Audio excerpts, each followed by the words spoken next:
ทดสอบซองกันน้ำครับ เดี๋ยวจะเอาไปเที่ยวน้ำตกทะเลเดี๋ยวไปถ่ายใต้น้ำเดี๋ยวจะจุ่มลงไปเลยนะ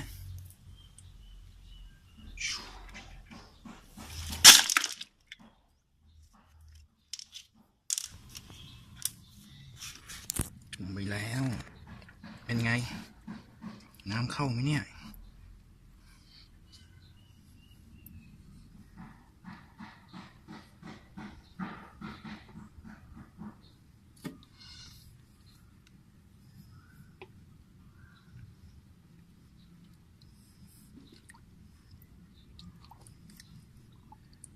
จุ่มใส่บ่อปลา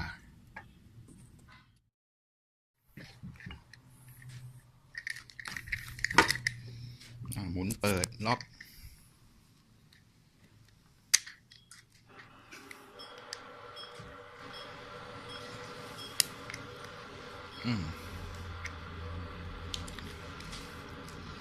เปิดล็อกเสร็จ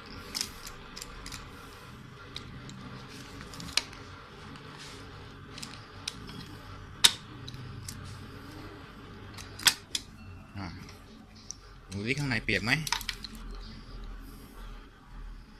ข้างในเปียกไหม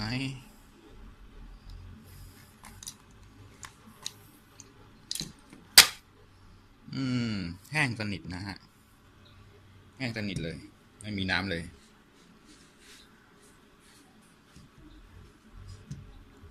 เอาไว้จะลองทดสอบเอามือถือที่ถ่ายวิดีโอได้มาลองทดสอบดูเอาไว้ถ่ายใต้น้ำเล่นน้ำตก